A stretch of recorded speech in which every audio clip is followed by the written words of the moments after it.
amigo. Pode Pode ir? continuar. Ah, Fica à beleza. vontade.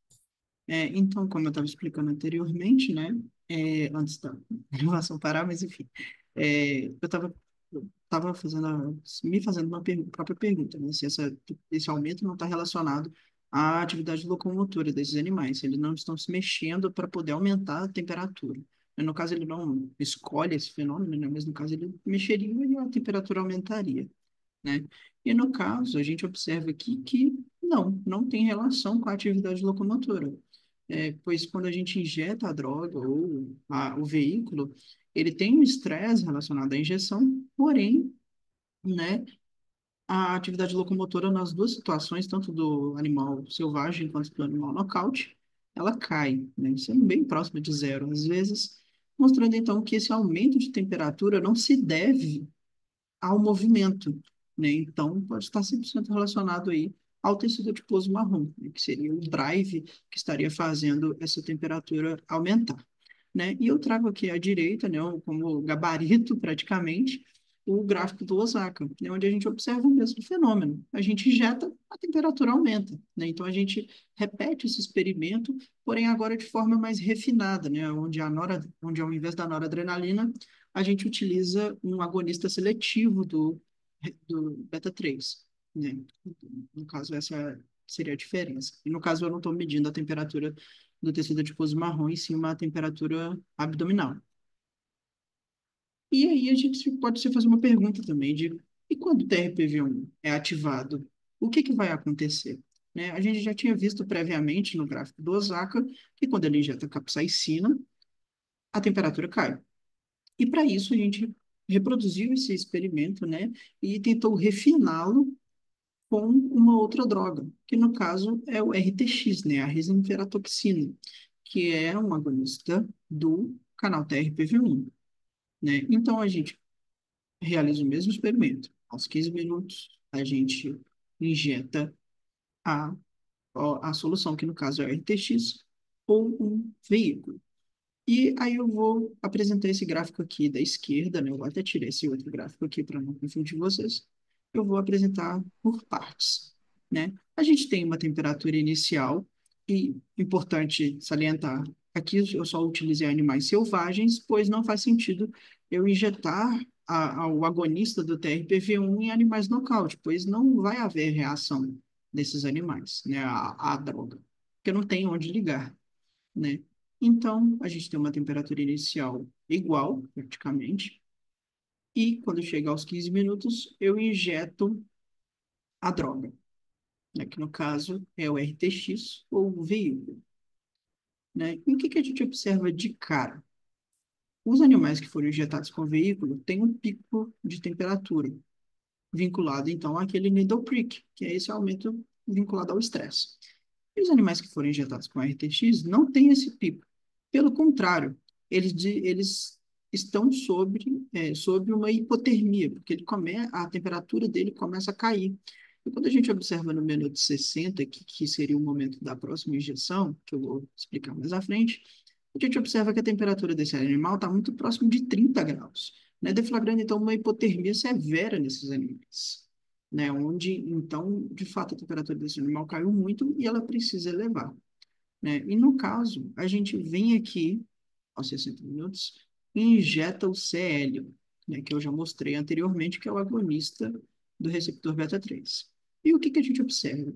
Nos primeiros 15 minutos, a gente começa a observar uma sutil elevação na temperatura. E entre 75 e 90 minutos, essa temperatura realmente começa a subir um pouquinho, né? Mas o que tem de interessante aqui, né? Esse aumento de temperatura ocorre, tal qual ocorreu aqui no gráfico do Osaka, né? Que ele injeta a capsaicina e depois a noradrenalina, depois de um tempo, e tem um aumento sutil. Mas aqui a gente observa que esse aumento é incapaz de chegar até mesmo no basal do animal, né? Na temperatura inicial, que no caso é o 36 graus aqui, né? Logicamente, a gente tem uma variação da temperatura ao longo do tempo, como eu mostrei anteriormente, né? Mas ainda assim, mesmo com essa estimulação farmacológica, não chega perto do basal, onde poderia chegar. Então, a gente começa aqui, a gente tem um quebra-cabeça separado, a gente começa a juntar esse quebra-cabeça, pensando então que realmente o TRPV1 aqui, e já mostrado na literatura também, as influências dele na maquinaria termorregulatória. A gente mostra aqui que ele tem, de fato, a presença nesse processo, né? Onde ele suprime esse aumento de temperatura devido ao CL, né? Então, basicamente, o que a gente tira de resposta desses experimentos que eu fiz até então é isso, né? O TRPV1 ele é capaz de suprimir essa atividade, mostrando então que a presença dele no organismo, nesse caso de termorregulação, pode estar aí atuante como às vezes um freio para o sistema, né? Evitando que o animal entre em superaquecimento, né? Quando ele é estimulado. É, no caso, o que eu tinha para hoje a respeito de termorregulação é isso, né? Eu gostaria de apresentar para vocês o nosso grupo de pesquisa, né? Esse, no caso, sou eu, e essa daqui é a nossa orientadora, né? Que é a professora Maristela. Essa daqui é a minha parceira de todos os dias de laboratório, que é a Maria Eduarda, né? Que aguenta minhas reclamações todos os dias. Esse é o nosso grupo de modo geral, né? Todos os estudantes do laboratório. E o membro mais importante do laboratório, que é a garrafa de café, né, que faz aí a união de muitas pessoas dentro do laboratório, de outros laboratórios também, né, e que faz a gente funcionar todo dia, né.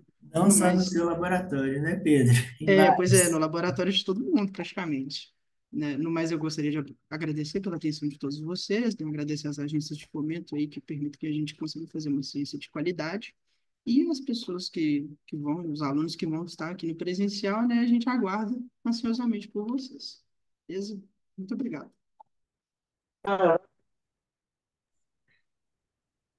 E aí, pessoal, alguma pergunta?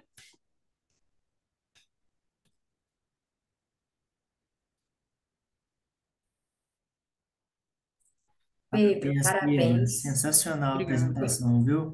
Gente, eu acho que eu falei foi tudo muito bom. confuso, mas se vocês quiserem que eu explique novamente qualquer coisa aí, eu tô podendo, tá bom? O pessoal tá mandando as felicitações aqui no chat, falando que sua apresentação foi excelente, realmente, amigo, foi muito boa. Vou esperar só um pouquinho para ver se eles têm alguma dúvida. Ô, gente, eu vou palpitar aqui. Pedro, você foi super tranquilo. Imagina se você ficou nervoso. Se isso é nervoso, eu não sei o que que é tranquilo, tá? Foi ótima sua apresentação. Eu acho que vale a gente discutir que a crono, né, esse assunto de dia, noite, é um assunto hoje super contemporâneo.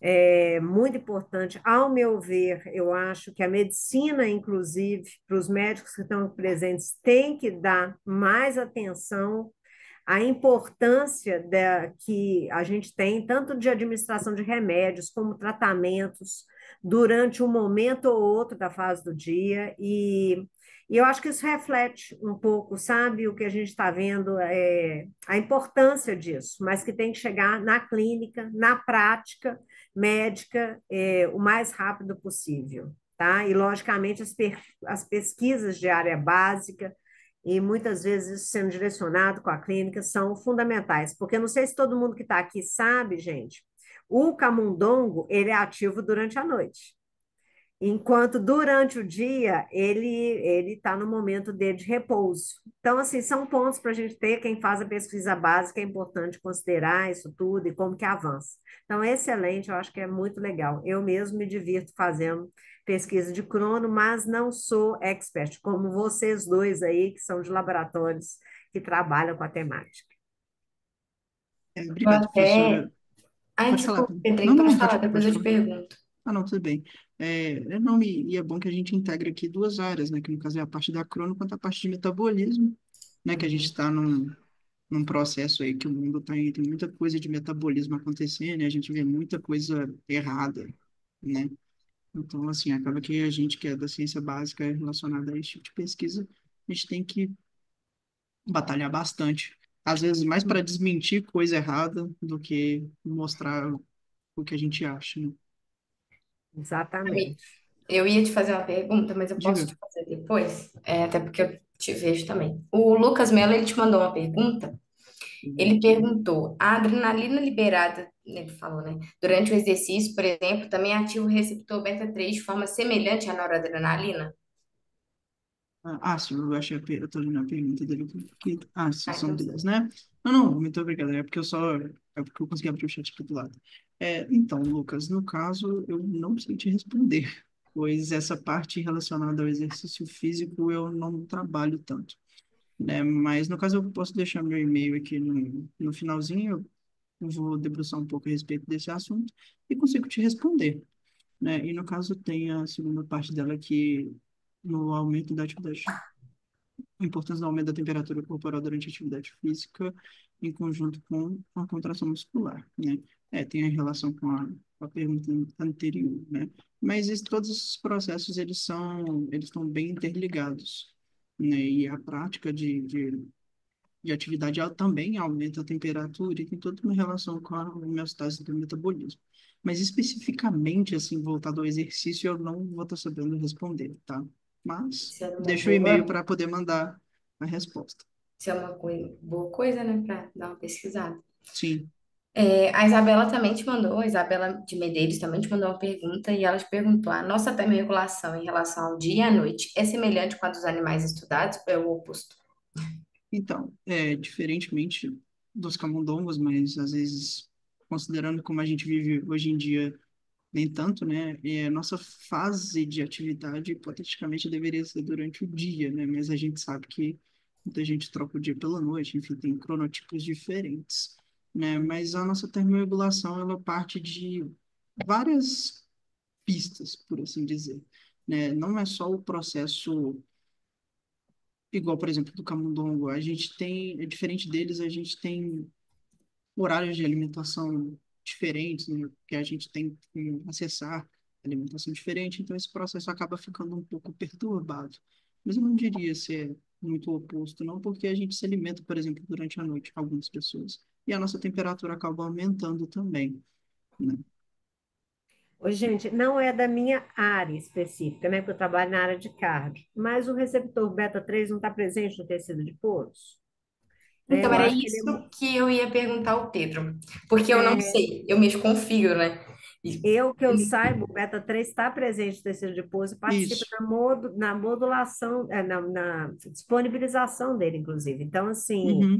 a adrenalina, eu imagino que é liberada, eu acho que vai estar ativando em todas essas frentes, sim. O beta 3, eu acho que ele é Uhum. ativado pela adrenalina, não sei a afinidade dele, Professora, né, frente aos outros. Oi. ela ativa o beta 3 só que em uma proporção menor do que a Isso, noradrenalina.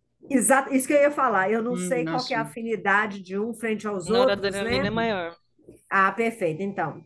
Mas é ativado, só que aí está explicado com menos sensibilidade, né, do que a Uhum. noradrenalina. Show. Valeu, Elisa. aí eu tô com uma dúvida ainda. Eu nem sei Diga. se eu podia ficar fazendo esse tanto de pergunta, eu posso? Pode. Então, mas aí você Enquanto consegue isso, saber. eu pego minha camisa do curso de verão, Ó, que linda, bonita. maravilhosa.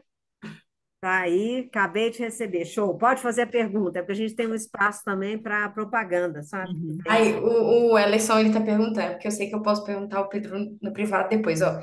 Ele falou assim, excelente apresentação, gostaria de saber, pode ser que tenha perdido alguns momentos, se vocês acabam estudando as proteínas de choque térmico como HSP70.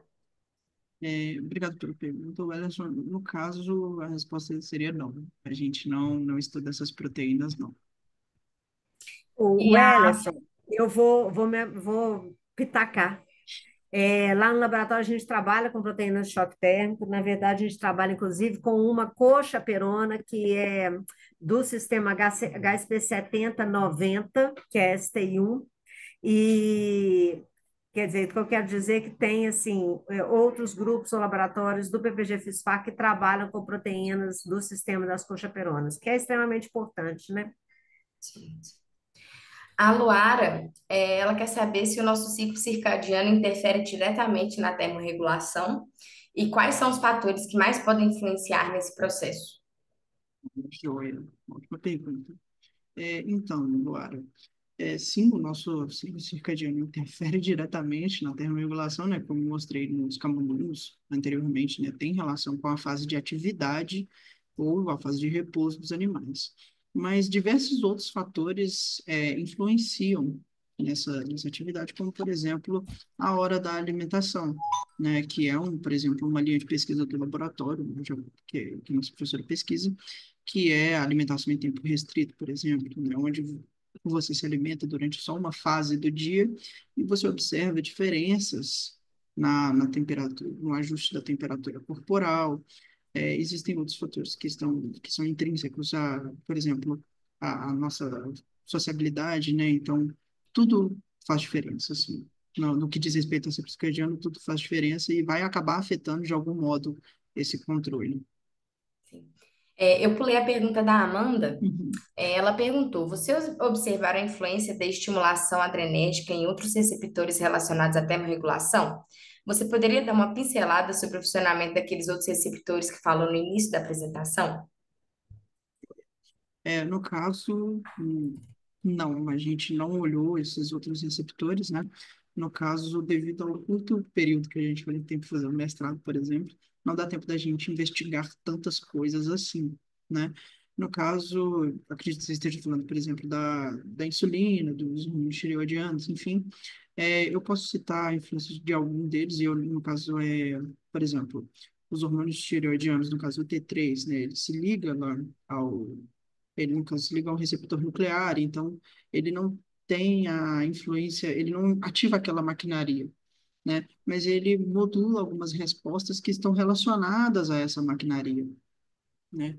O mesmo acontece para a insulina. Então, assim, são mecanismos bem diferentes que influenciam diretamente esse processo termorregulatório, mas que são complexos, né? Assim, explicar eles de forma resumida, sem material, assim, é um pouco complicado, mas todos eles têm uma influência na maquinaria termorregulatória, às vezes ativando, por exemplo, aumentando a quantidade de UCP1 que tem na mitocôndria, fazendo com que desacople, né, mais prótons para dentro, desvie mais prótons para dentro da matriz mitocondrial, às vezes aumentando fatores de transcrição para HSL, ativando, tendo mais da enzima, promovendo então, né, uma lipólise maior, aumentando o substrato de ácido graxo para poder aumentar aumentar a termogênese.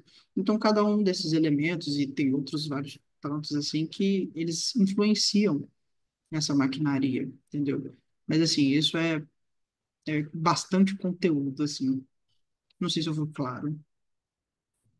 É, eu vou. Peraí. Ah, ela te respondeu. Foi sim. Ela disse que você foi claro. Agora alguém mais tem alguma pergunta? Agora é a hora. Vou deixar meu e-mail aqui para quem tiver dúvida e quiser mandar, só mandar lá que eu respondo, beleza?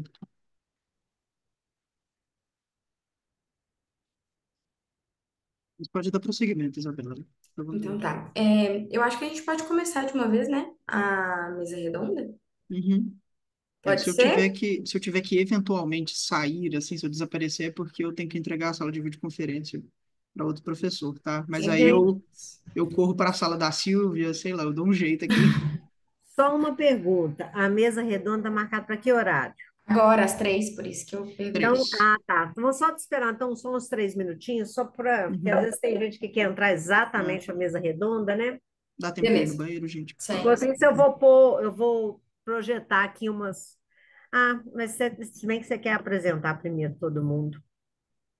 Então, a gente pode fazer Ô, um intervalinho Vitória, muito você pequenininho. quer. A Vitória pode. Vamos fazer um intervalinho, Pedro. Só, Vitória, você Não. quer desligar a gravação?